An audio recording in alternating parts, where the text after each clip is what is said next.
ഏതായാലും ബംഗ്ലാദേശിൽ സംഭവിക്കും എന്ന് നാം ഒക്കെ കരുതിയത് തന്നെ സംഭവിക്കുന്നു. അവിടുത്തെ ഇടക്കാല സർക്കാരിന്റെ ഇടക്കാല തലവനായി എത്തിയ യൂനസ് രാജിവെക്കാൻ ഒരുങ്ങുന്നു എന്ന അദ്ദേഹത്തിനെ പിന്തുണയ്ക്കുന്ന പാർട്ടിയായ നാഷണൽ സിറ്റിസൺ പാർട്ടി മേധാവി നിദ് ഇസ്ലാം പറഞ്ഞിരിക്കുന്നു. BBC ബംഗ്ലായാണ് ഇത് റിപ്പോർട്ട് ചെയ്യുന്നത്.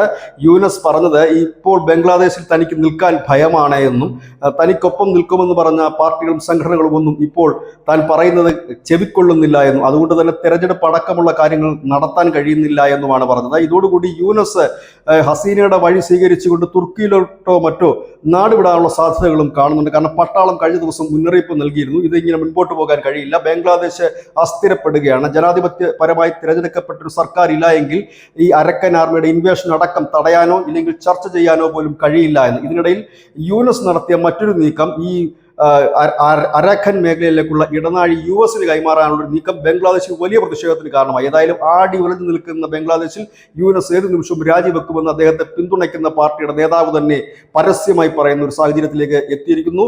യൂനസിന്റെ ഭരണം അവസാനിക്കുകയോ രാജിവെക്കുകയോ ചെയ്യുകയാണെങ്കിൽ ഉറപ്പായും അവിടെ പട്ടാളം അധികാരം പിടിക്കുകയും ചെയ്യും. News desk news India Malayalam.